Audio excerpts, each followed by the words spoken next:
આપ સૌનું સ્વાગત છે.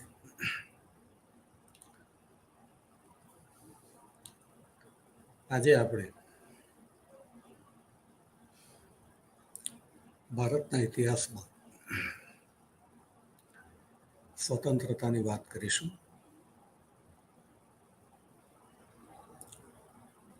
આઝાદીનો અમૃત મહોત્સવ જ્યારે દેશની અંદર મનાઈ રહ્યો છે ત્યારે આપણે આજે ભારતની આઝાદીની લડતની અંદર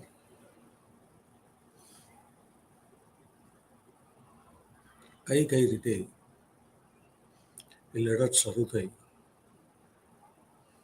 કોણે કોણે કઈ રીતે યોગદાન આપ્યું, એના સંદર્ભની અંદર આપણે વાત કરવાની કોશિશ કરીશું. એક નવી રીતે આપણે વિચારીશું. ચીલાચાલુ પદ્ધતિએ આપણે નહીં વિચારીએ. આઝાદીનો અમૃત મહોત્સવ છે, વાત આઝાદીની છે. આઝાદી શબ્દને જ સમજી લઈએ, બહુ કિંમતી શબ્દ છે. દેશની આઝાદી ની વાત હોય છે અને દેશની આઝાદી ત્યારે કહેવાય કે દેશની અંદર રહેતા તમામ લોકો મનથી ખાસ કરીને આઝાદ હોય. એમનામાં આઝાદી શબ્દ બોલે ત્યારે બે વાત મગજમાં ક્લિયર હોવી જોઈએ કે આઝાદી વ્યક્તિને પણ મળવી જોઈએ, દેશને પણ મળવી જોઈએ. વ્યક્તિ જ્યારે ફક્ત પોતાની આઝાદીની વાત કરે અને મનમાં દેશ ન હોય તો એ આઝાદ વ્યક્તિ એટલે કે સ્વતંત્ર વ્યક્તિનું વર્તન એ ક્યારેક સ્વચ્છંદ બની જતું હોય છે. અને સ્વચ્છંદતા જે છે એ વ્યક્તિને તો એવું લાગે કે આ મારી સ્વતંત્રતા છે, એ સ્વતંત્રતા એ સ્વચ્છંદતા બની જતી હોય છે. અને દેશના અન્ય લોકોની જે સ્વતંત્રતા છે,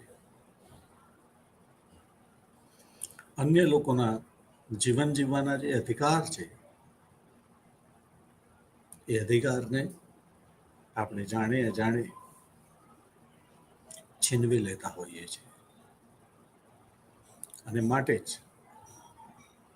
આજે રાજકીય રીતે 1947માં આપણે આઝાદ થયા, અમૃત મહોત્સવ મનાવી રહ્યા છીએ. પરંતુ દેશના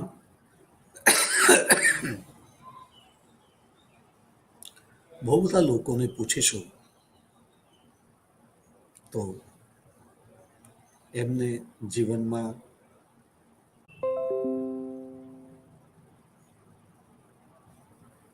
સભાનપણે રહેવી જોઈએ અને આપણું વર્તન જે છે બીજાની આઝાદી છીનવી ન લે, તો જ દેશ આખો આઝાદ થાય છે.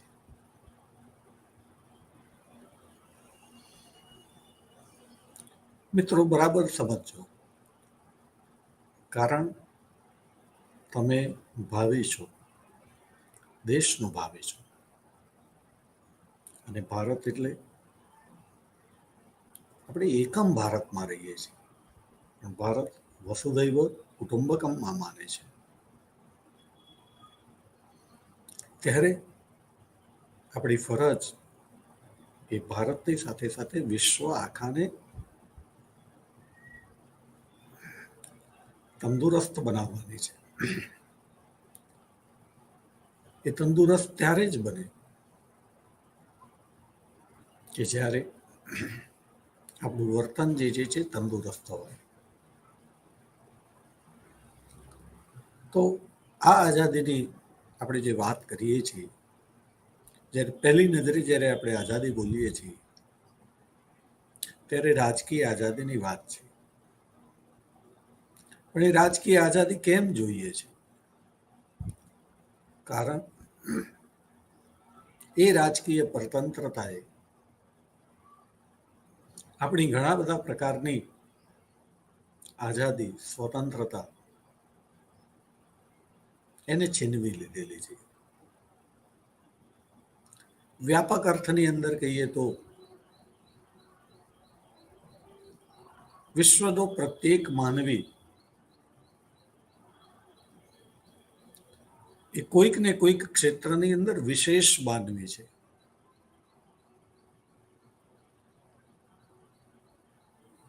કોઈક ને કોઈક ક્ષેત્રની અંદર દરેક વ્યક્તિ પાસે કોઈક વિશેષ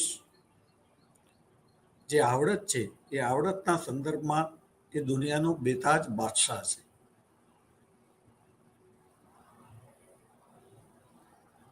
ત્યારે સ્વતંત્રતાની કિંમત એ છે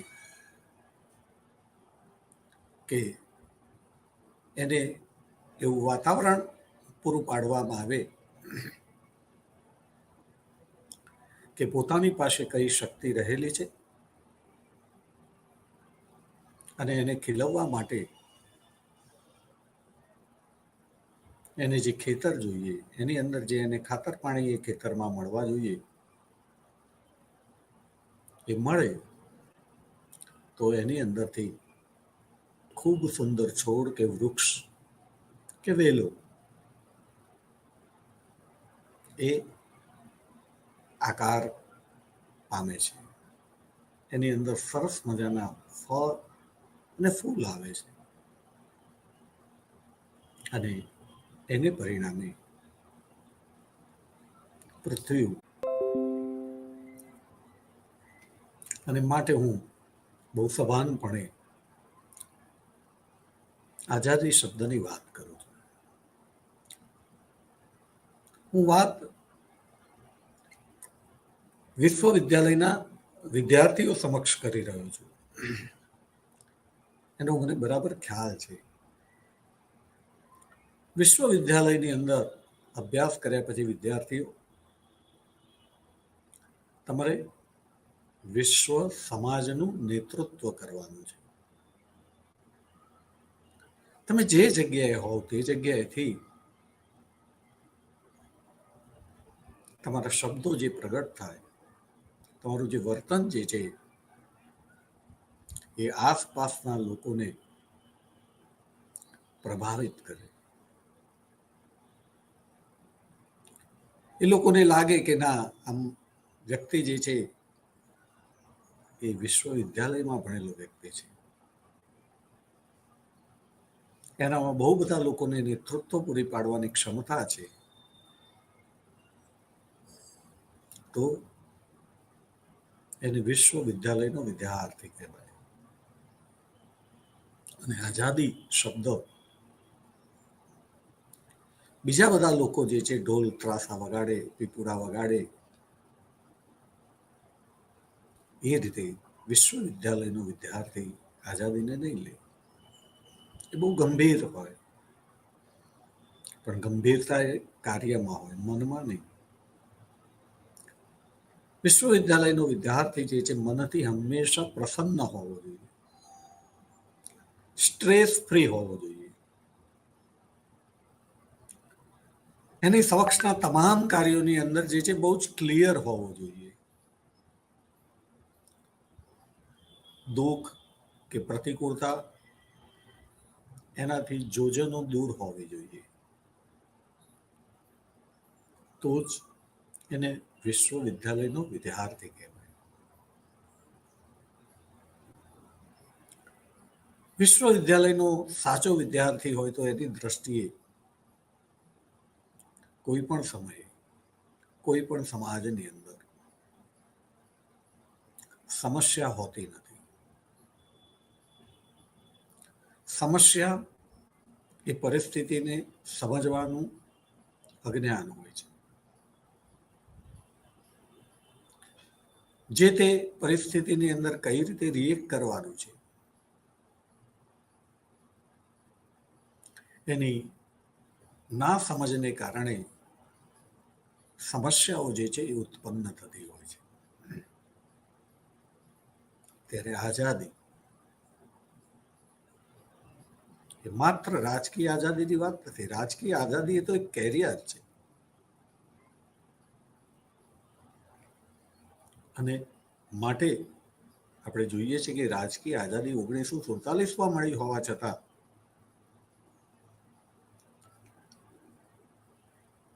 ઘણા બધા લોકોને આજે પણ આઝાદી મળી નથી. જુદા જુદા કેટલાય ક્ષેત્રોની અંદર એમને આઝાદી માટે હજી લડવું પડી રહ્યું છે. અને જ્યાં સુધી સમજ પ્રાપ્ત ના થાય ત્યાં સુધી લડત ચાલ્યા કરશે. પણ આપણે યાદ કરીશું કે આ આઝાદીની લડતની અંદર જે લોકોએ આહુતિ આપી,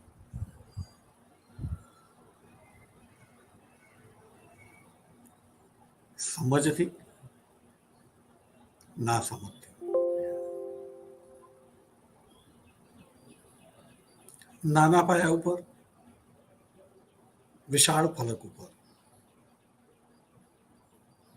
જુદા જુદા લોકોનું જુદું જુદું યોગદાન રહેલું છે. ભારતની આઝાદીની વાત કરીએ તો 1857 પ્રથમ સ્વતંત્રતા સંગ્રામ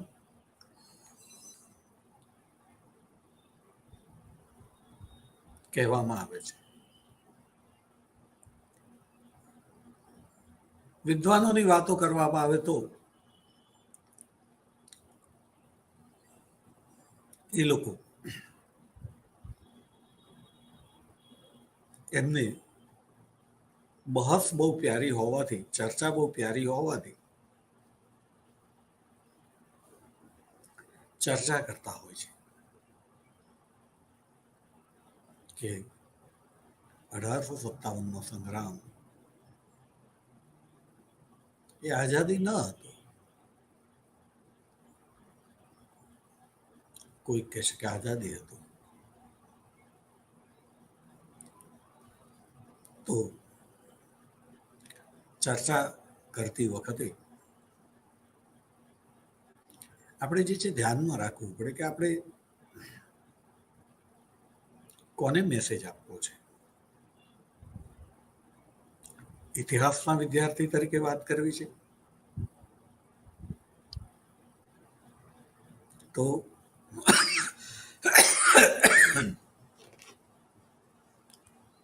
1857ની સ્વતંત્રતા એની ચર્ચા જુદી રીતે થાય. રાજકારણી હોય અને એ કે 1857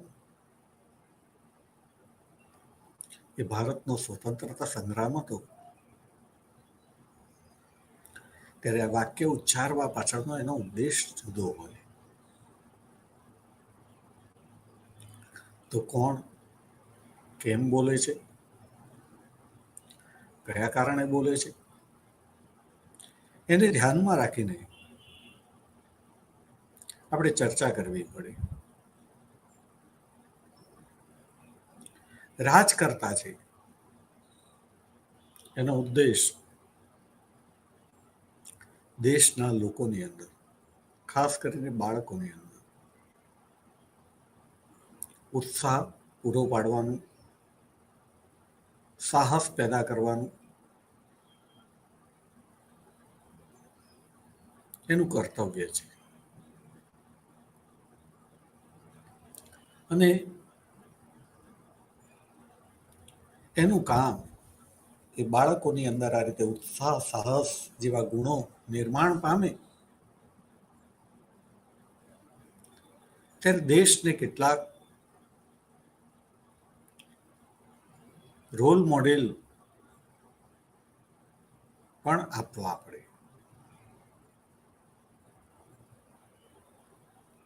અને લાગે કે આ વ્યક્તિઓ જે છે એ પ્રજાના દિલ ઉપર રાજ કરતી હતી. પ્રજા એમને ચાહતી હતી.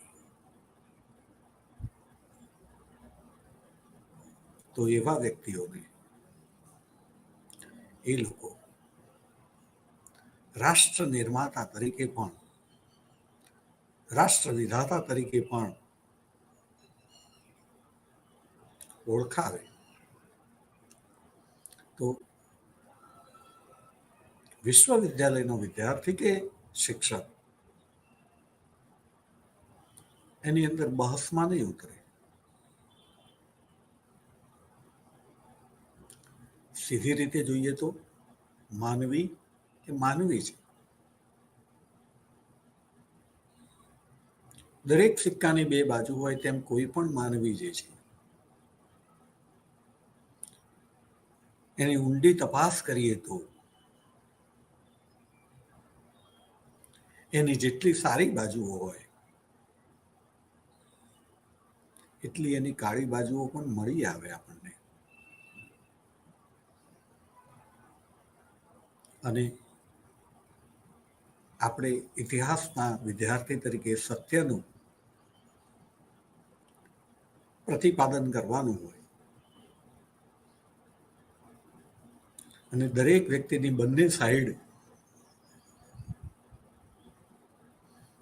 આપણે છતી કરીને મૂકી દઈએ તો આજનો જે બાળક છે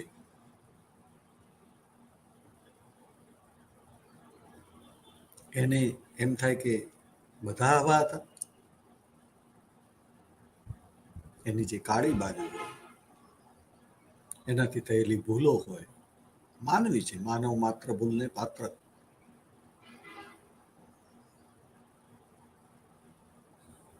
દરેક જણે જીવનમાં ભૂલો કરી, જાણીને અજાણે પણ થઈ ગયા. સમય ક્યારે હાવી થઈ જાય પણ તમે એ ભૂલોને પણ બતાવો કે ના આ વ્યક્તિ એટલે એની આ જમા પાસું, આ એનું ઉધાર પાસું, તો એક પણ વ્યક્તિ એવી ન મળે કે જેને તમે રોલ મોડેલ બનાવી શકો.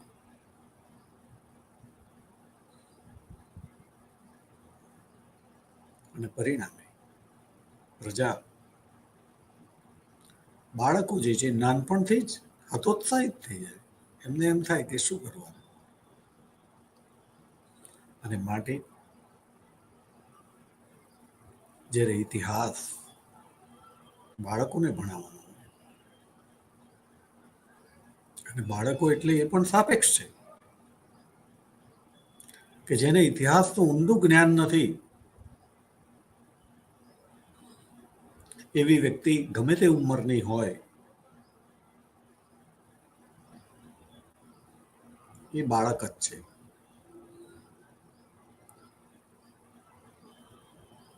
અને એની આગળ સત્ય જે છે એને કડવું હોવા છતાં, સત્ય કહેવત છે કે સત્ય હંમેશા કડવું જ હોય, દવા હંમેશા કડવી જ હોય.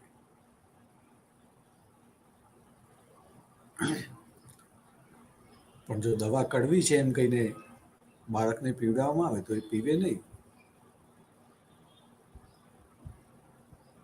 એટલે એને કહેવું પડે કે ના દવા કડવી છે, એના ઉપર સુગર કોટિંગ કરવું પડે, દવા ઉપર પણ અને એના મન ઉપર પણ.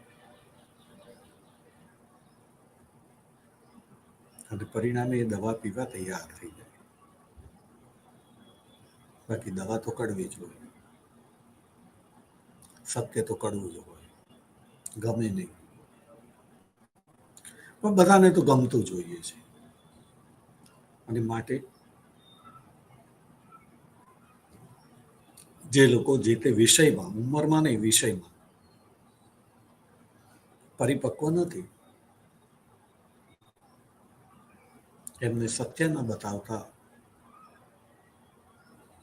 જે રીતે એમનામાં સાહસ પેદા થાય, ઉત્સાહ પેદા થાય, પોતાના માટે, દેશ માટે, દુનિયા માટે જીવવાનું મન થાય.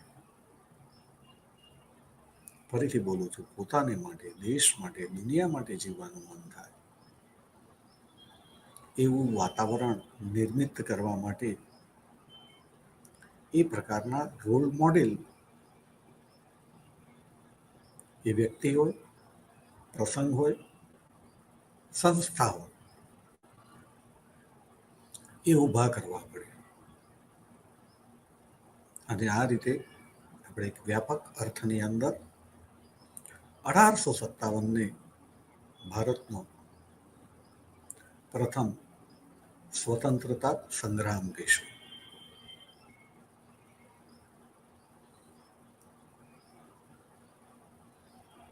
ભારત વિવિધતામાં એકતા રહેલી છે,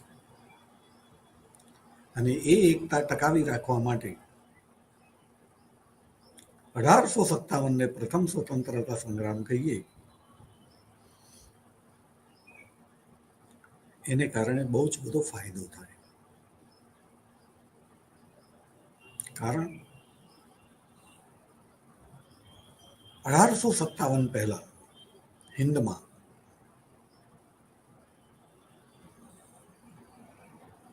બહુ બધી જુદા જુદા પ્રકારની સત્તાઓ અસ્તિત્વમાં હતી. કેન્દ્રીય સત્તા જે છે એ કોઈ ન હતી, હતી તો નામ માત્ર. પ્રાદેશિક સત્તાઓનો ખૂબ વિકાસ થયો હતો.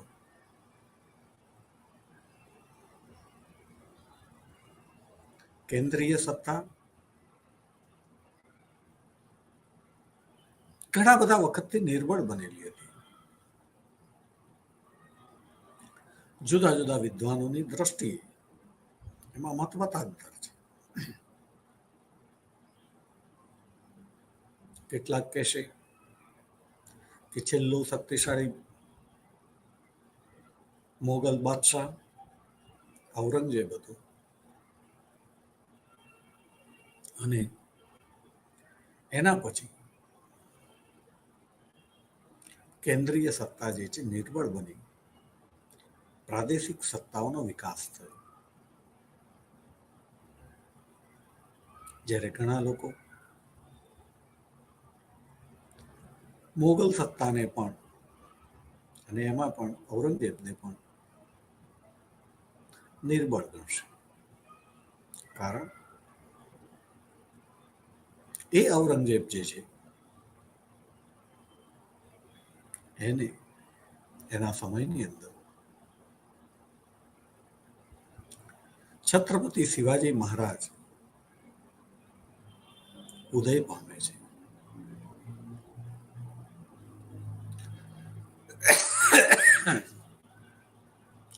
એક સામાન્ય જાગીરદારના દીકરાની અંદરથી એ શક્તિશાળી ઔરંગઝેબ પાસેથી નહીં, જુદા જુદા વિદ્વાનોનો મત છે, મારો નથી. પણ એમ કે છે કે નિર્બળ ઔરંગઝેબના પાસેથી જીત મેળવીને એક જીત નહીં, અનેક જીતો મેળવી, અનેક કિલ્લાઓ જીત્યા. આ કિલ્લાઓ ક્યારે જીતી શકાય? કોણ હતા શિવાજી? શું હતી એમની શક્તિ? અને સામે કેટલી શક્તિ હતી, પણ એનો શાસક જે છે નિર્બળ હતો. અને માટે એક નાનકડો સરદાર જે છે એ અનેક કિલ્લાઓ જીતીને 1600 સાલ મને એક્ઝેક્ટ યાદ નથી, પણ 87 હશે, પોતાનો રાજ્યાભિષેક કરે છે.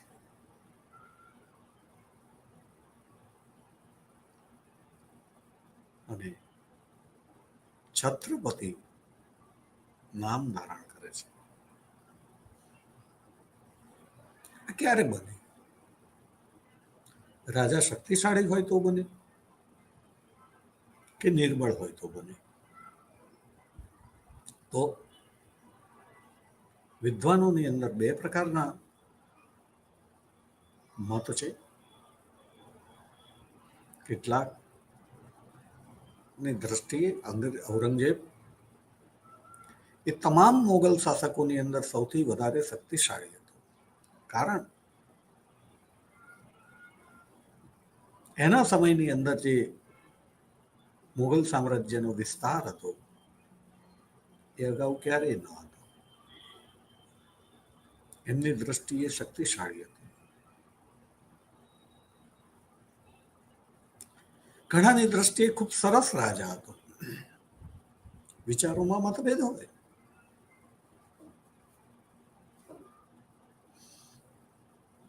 એ પોતે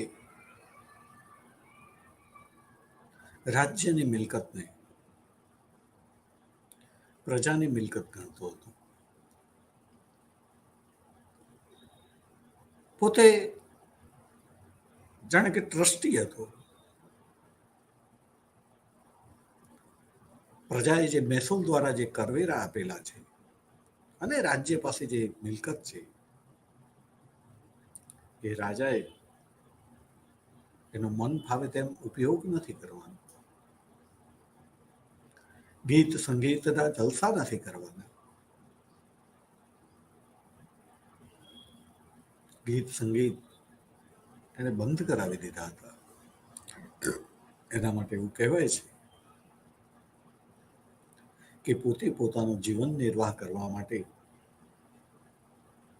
પોતાનો વ્યક્તિગત ખર્ચ કાઢવા માટે કુરાનની નકલો કરતો હતો, ટોપીઓ સીવતો હતો.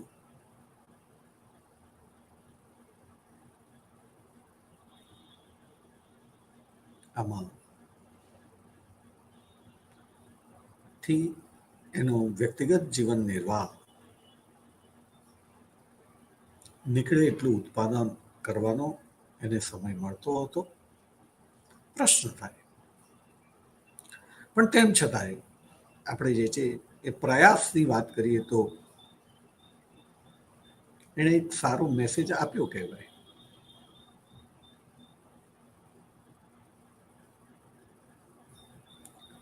બાકી આપણે જોઈએ છીએ કે રાજા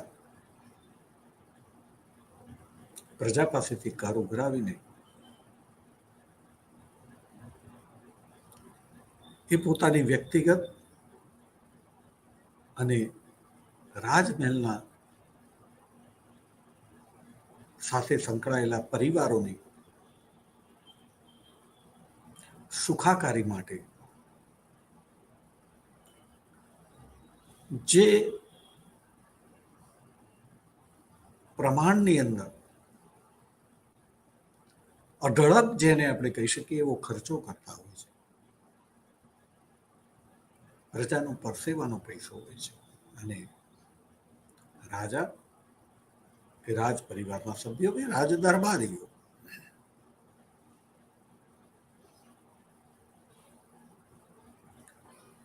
એનું જે રીતે જે છે એ વિલાસ પાછળ ખર્ચ કરે, એને પોતાની મહેનત સમજે, પોતાનો હક સમજે, એની જગ્યાએ ઔરંગઝેબ ટ્રસ્ટીપણાનો ખ્યાલ રજૂ કરે. આગળ જતા ગાંધીજી પણ ઉદ્યોગપતિઓને પણ ટ્રસ્ટીશીપના સિદ્ધાંતની વાત કરે.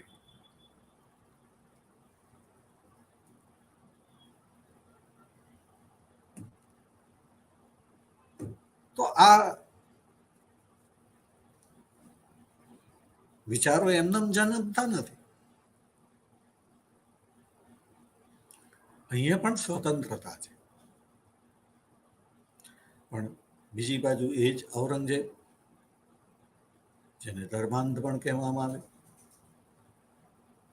ઘણા લોકોની સ્વતંત્રતા એને છીનવી લીધેલી હતી.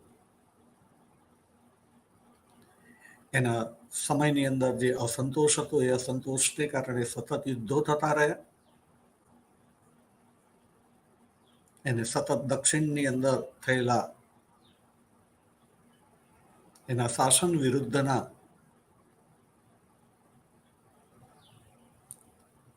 મને શબ્દ બરાબર જડતો નથી, પણ હું શબ્દ વાપરું છું, એ શબ્દ સાથે સંમત નથી, પણ હાલ બીજો શબ્દ ન મળતો હોવાથી ઉપયોગ કરું છું કે વિદ્રોહો.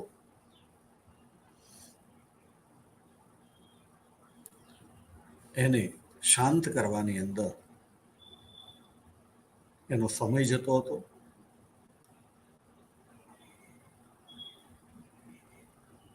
એ વિદ્રોહ માટે એ પોતાના રાજધાનીના શહેરમાં સ્થળે રહી નતો શકતો.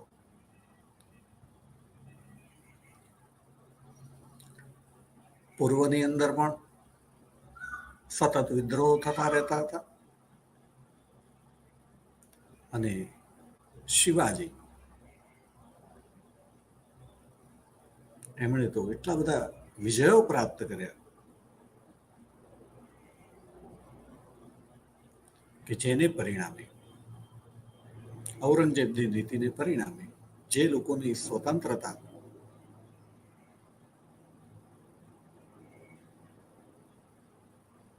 છીનવાઈ જતી હતી, એમને માટે કેટલાક વિદ્વાનોએ છત્રપતિ શિવાજી મહારાજને હિન્દુઓ માટેની સ્વતંત્રતાના સ્થાપક તરીકે તાજપોશી કરી. હિન્દુ રાષ્ટ્ર નિર્માતા તરીકે એમને ઓળખાવ્યા, અને ત્યારથી જાણે કે સ્વતંત્રતાની શરૂઆત હતી. પરંતુ હિન્દની વાત કરીએ તો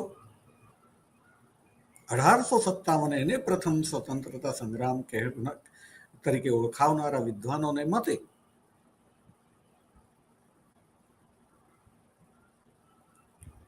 એની અંદર અંગ્રેજો વિરુદ્ધ જે કોઈ શાસકો લડ્યા હતા એ ઘણા જુદા જુદા હતા, અને એમણે એ સ્વતંત્રતા હિન્દના લોકોને અપાવવાનો પ્રયાસ કર્યો હતો. પણ કેટલાક વિદ્વાનોની દ્રષ્ટિએ જ્યારે ઝાંસી એમ કહે કે મેં મેરી ઝાંસી નહીં દૂંગી, ત્યારે એમની માન્યતા પ્રમાણે સંકુચિત અર્થઘટન કરીને એમ કહેવામાં આવે કે એ ક્યાં હિન્દની આઝાદીની વાત કરે છે, ક્યાં એના મગજમાં હિન્દ છે. એ તો ફક્ત ઝાંસીની વાત કરે છે. અને માટે એ હિન્દની આઝાદીની લડત ના કહેવાય, હિન્દનો સ્વતંત્રતા સંગ્રામ ના કહેવાય. જ્યારે અન્ય કેટલાક વિદ્વાનોની દ્રષ્ટિ એ દેશના યજ્ઞની અંદર જુદા જુદા લોકો પોતાની શક્તિ પ્રમાણે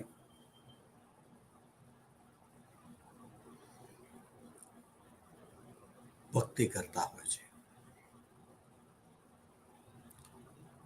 ઝાંસી બધે ના પહોંચી શકે તો એમ કે હું મારી ઝાંસીનું રક્ષણ કરીશ. એમ કોઈ ગુજરાતની અંદર હોય તો ગુજરાતનું પણ નહીં, એક ગામની અંદર રહેનારો વ્યક્તિ હોય તો એ એમ કે હું મારા ગામની અંદર સ્વતંત્રતા જે છે એને ટકાવી રાખીશ. એમ કરીને દરેક જગ્યાના લોકોની અંદર આ જુસ્સો પેદા થાય અને દરેક જણ પોતાના એકમને ટકાવી રાખવાની વાત કરે, પણ સાથે સાથે બધાનો ભાગ હોય ત્યારે એ સ્વતંત્રતા બની રહે છે. અને 1857 એની અંદર જે લોકોની સત્તા ગયેલી હતી એ બધા જ લોકો અંગ્રેજ શાસનની વિરુદ્ધ પોતાની ગુમાવેલી સ્વતંત્રતા પાછી મેળવવા માટે પ્રયાસ કરી રહ્યા હતા. અને એની સાથે બહુ બધી પ્રજા કે જેની પણ સ્વતંત્રતા છીનવાઈ ગઈ હતી, એમને સ્વતંત્રતાની આશા હતી. ભારત એવો દેશ હતો કે જેની અંદર પ્રજા રાજભક્તિ પાછળ ગયેલી હતી. ભારતમાં જ નહીં, વિશ્વમાં પણ આવું હતું. પણ ભારતની અંદર જે છે એના ઉદાહરણો આજે પણ સ્ટીલ આપણને જોવા મળે છે. આજે પણ ભારતના રાજકારણની અંદરના ઘણા બધા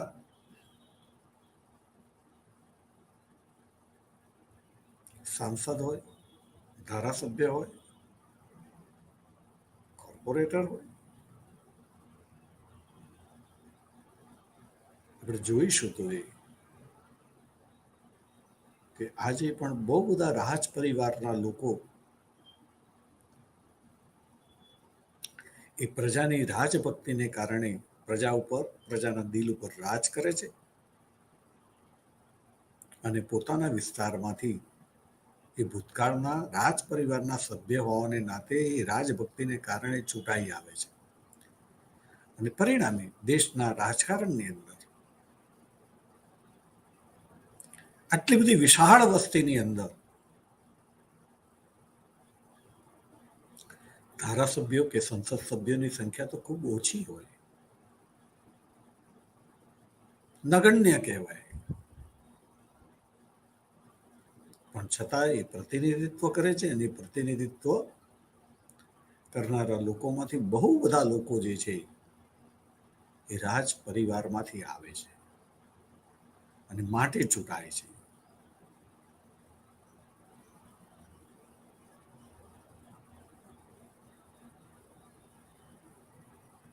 દાખલા તરીકે કહીએ કે જ્યોતિરાદિત્ય સિંધિયા પરિવારનું, સિંધિયા રાજ પરિવારનું પ્રતિનિધિત્વ કરે છે.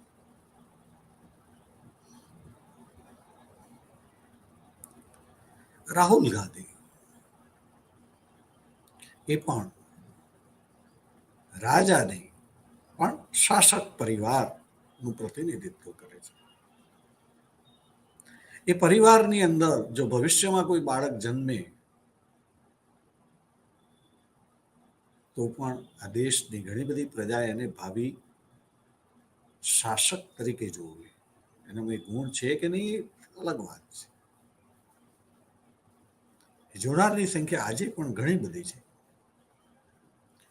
ટૂંકમાં કહેવાનો ભાવાર્થ અહીંયા માત્ર એટલો જ છે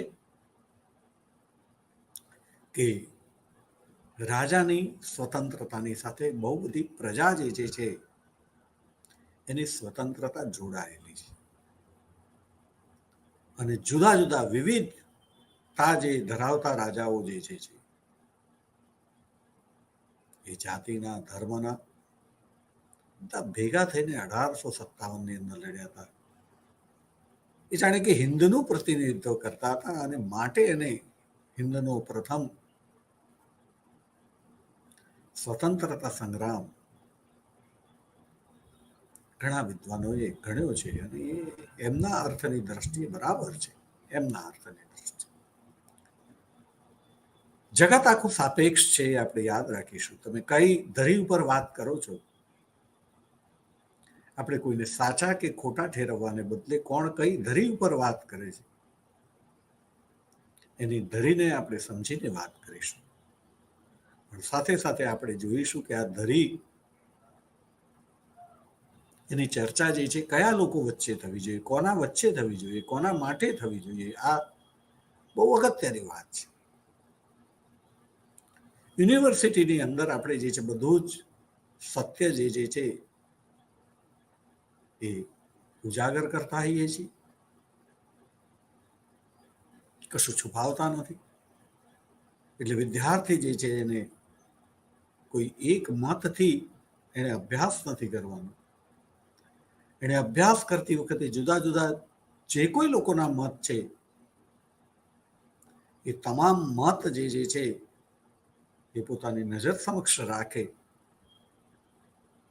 અને પોતાના સમય અને સ્થળની દ્રષ્ટિએ જે વાત કરવાથી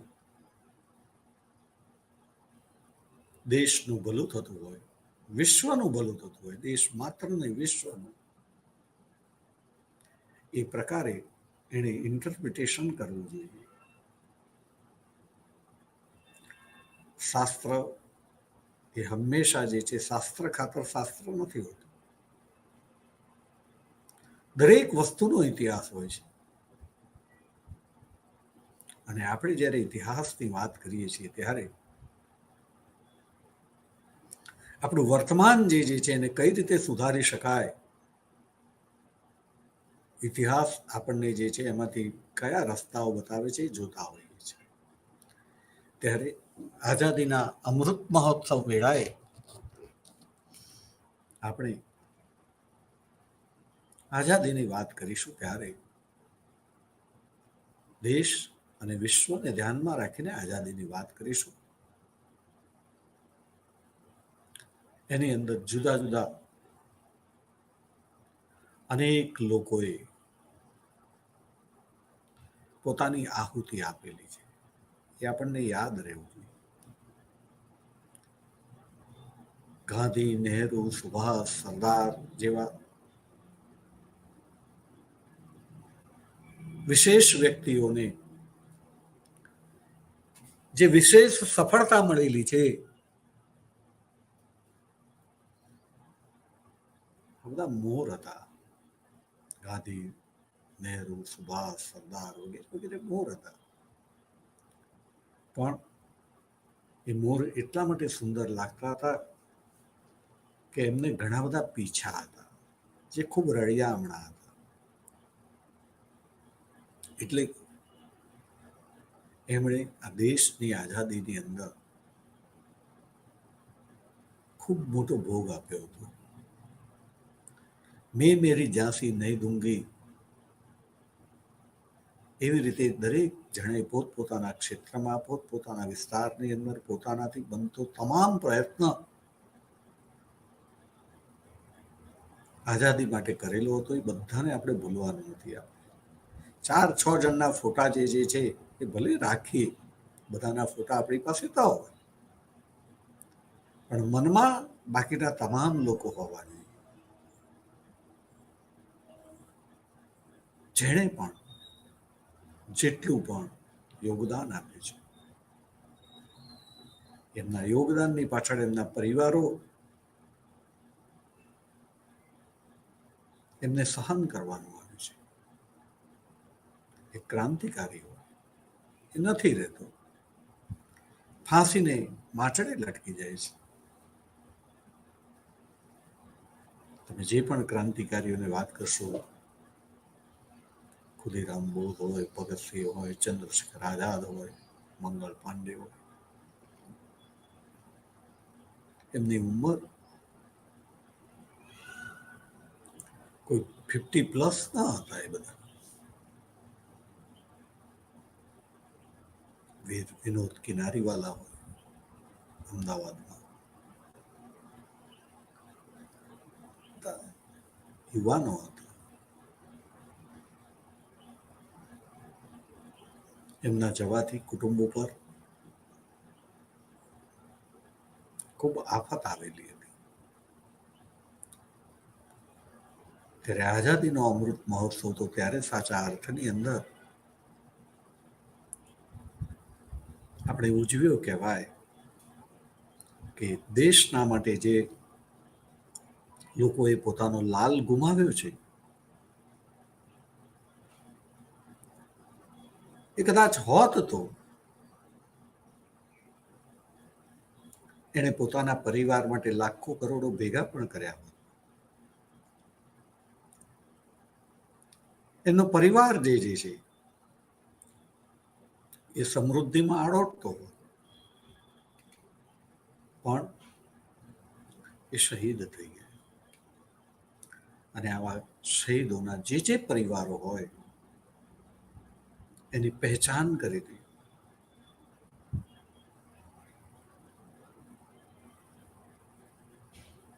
તાલુકાના લોકો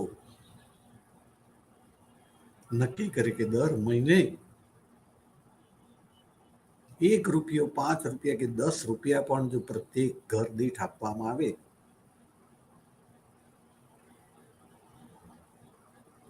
તો એ પરિવારના લોકોને રંજ ન રહે કે અમે અમારો લાલ ગુમાવ્યો છે. અને આજે પણ ઘણા બધા લોકો દેશ માટે શહીદ થતા હોય છે, પણ સરકારની આંટીઘૂંટીઓને પરિણામે, વ્યવસ્થાની આંટીઘૂંટીઓને પરિણામે એમના પરિવારો જે છે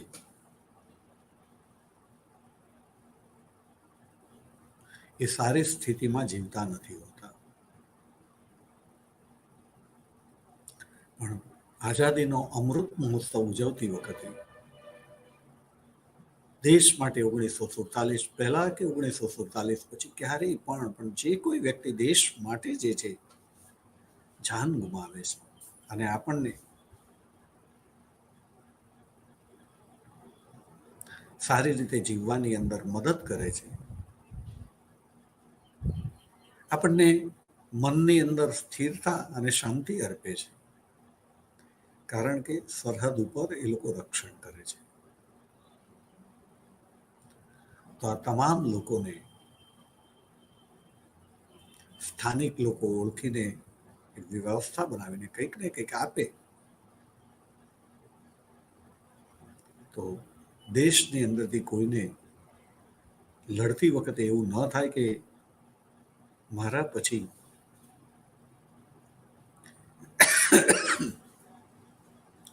મારો પરિવાર કેવી રીતે જીવશે. એને એમ થવું જોઈએ કે હું દેશ માટે લડી રહ્યો છું ને દેશ આખો મારો પરિવાર છે. હું નહીં હોઉં તો દેશ આખો એ મારા બાકીના પરિવારના સભ્યો માટે, મારા નાનકડા પરિવાર માટે, મારો વિશાળ પરિવાર એની પડખે રહેશે. એને ઊની આંચ નહીં આવવા દે. તો દેશ માટે લડનારા લોકોમાં દેશભક્તિની ભાવના પેદા થાય. એ ક્યારેય દેશની ખાનગી માહિતી જે છે એ દુશ્મનોને પહોંચાડે નહીં. અન્યથા આપણે જોઈએ છીએ કે એક સૈનિક છે એ દેશ માટે ન્યોછાવર થઈ જાય છે અને બાકીના લોકો સમૃદ્ધિની અંદર આડોટતા હોય છે, એનો પરિવાર તકલીફ ભોગવતો હોય છે અને પરિણામે એ પણ સમૃદ્ધિ માટે દેશની ખાનગી માહિતી દુશ્મનોને વેચી દેતો હોય છે. એ દેશ સેવા માટે નહીં પણ એક નોકરી માટે જે છે, પૈસા માટે સૈન્યમાં જોડાયો હોય છે. જોઉં છું કે મારા ઘણા બધા વિદ્યાર્થીઓ લાઈન પસંદ કરે ત્યારે અમુક લાઈન એટલા માટે સાહેબ ત્યાં 2 નંબરના પૈસા જે છે વધારે મળે છે એટલે એ લાઈનમાં જવાનું. સેવા માટે નહીં, 2 નંબરના પૈસા વધારે મળે છે. તો આઝાદીના અમૃત મહોત્સવ વખતે આપણે સંકલ્પ કરવો પડશે કે જે કોઈ લોકો આપણા માટે લડ્યા હતા, બલિદાન આપ્યા હતા, એ શેના માટે આપ્યા હતા? એમણે જે છે પોતાના દેશ બાંધવો જે છે એને માટે બલિદાન આપ્યા હતા. દેશ બાંધવો જે છે વ્યક્તિગત સુખાકારી માટે ભાઈ ભાઈનું શોષણ કરે એને માટે બલિદાન નહોતું આપ્યું કે ચાલો અમે આ બલિદાન આપીએ છીએ, અંગ્રેજોએ શોષણ નહીં કરવાનું, પણ હવે તમે હિન્દના લોકોનું શોષણ કરજો.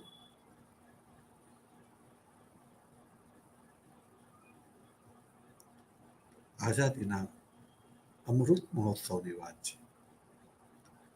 1857 આવા અર્થની અંદર આપણે પ્રથમ સ્વતંત્રતા સંગ્રામ કહીશું. 1885 અંદર ભારતીય રાષ્ટ્રીય કોંગ્રેસની સ્થાપના થઈ. સ્થાપકોની વાત જુદી છે, એમના ઉદ્દેશ જુદા છે. આપણે એની સાથે મતલબ ન હોય, એમનો ઉદ્દેશ એવો જ હોય, સમજવું જોઈએ. આપણે ન સમજીએ તો એ આપણું અજ્ઞાન કહેવાય. પણ હિન્દના લોકો જ્યારે એની અંદર જે રીતે જોડાયા ભારતીય રાષ્ટ્રીય કોંગ્રેસની અંદર, એની અંદર પ્રવૃત્તિમાં ભાગ લેવા માટે એમણે પોતાના જીવનના સુખો જે છે કુરબાન કરેલા છે. અને ભારતીય રાષ્ટ્રીય કોંગ્રેસ કે જેણે આગળ જતા હિન્દની સ્વતંત્રતાની લડતમાં જે જુદા જુદા લોકો લડત ચલાવી રહ્યા હતા, અનેક લોકો જુદી જુદી રીતે લડત ચલાવી રહ્યા હતા, એની અંદર ભારતીય રાષ્ટ્રીય કોંગ્રેસ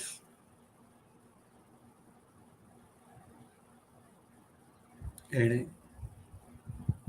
બીજા બધા લોકોના હૃદયની અંદર સવિશેષ પ્રમાણની અંદર સ્થાન પ્રાપ્ત કર્યું.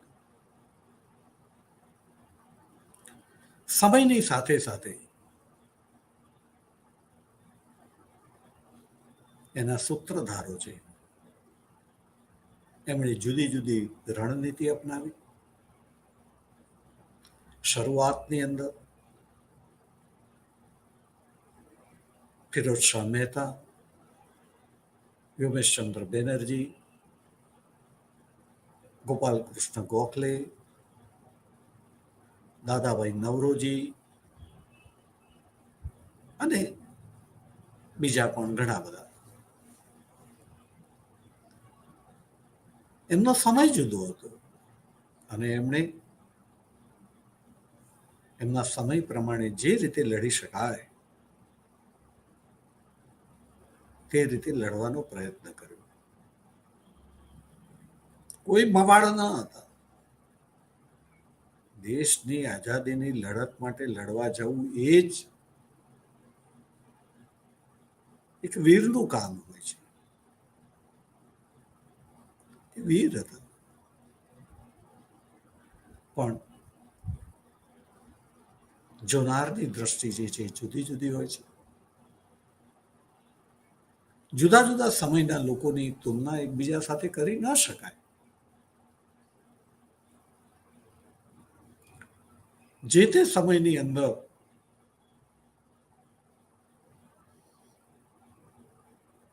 વીર હોય તે પણ એ જે રીતે પ્રત્યાઘાત આપે તે સમયને પ્રત્યાઘાત આપે છે, સમયને માન આપે છે.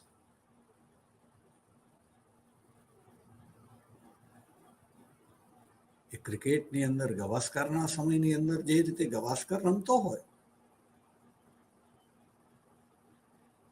અને એ જે સમય હોય એની અંદર ગવાસ્કર પાસે બધી જ આવડત હોવા છતાં એ વીરેન્દ્ર સહેવાગ ન બની શકે. એ એના પછીનો જ સ્ટેજ હોય. અને તુલના કરીને પેલાને ઢીલા અને મવાળ કહેવું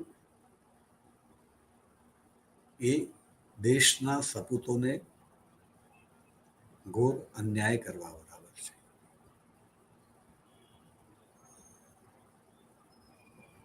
એમણે પોતાના સમયની દ્રષ્ટિએ ખૂબ શક્તિ બતાવી હતી.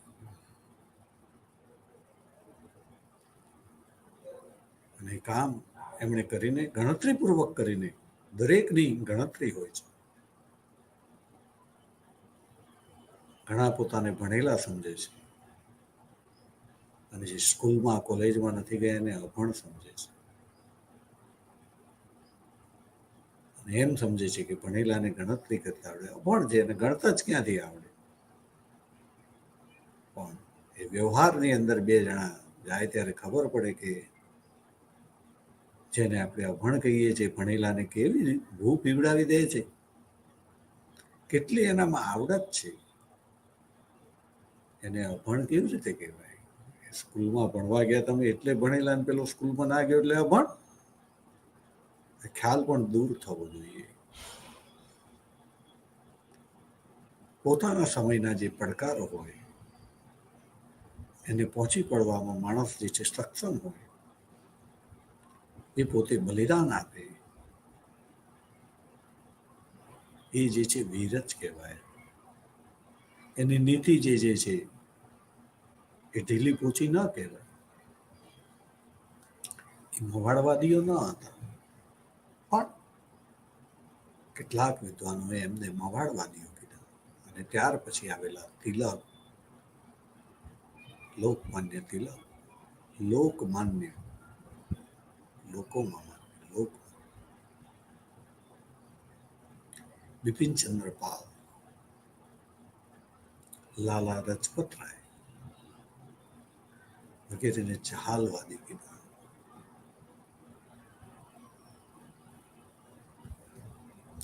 સમય બદલાયો હતો. બદલાયેલા સમયની અંદર એ પ્રકારે વર્તન હોય. ગવાસ્કરના સમયમાં સિક્સર વાગતી જ ના હોય. આખી મેચ પૂરી થઈ જાય 5 દિવસની અને એક સિક્સર ન વાગી હોય. અને અત્યારે એક દિવસની અંદર જે છે એ 15 સિક્સર વાગી જાય. સમય છે.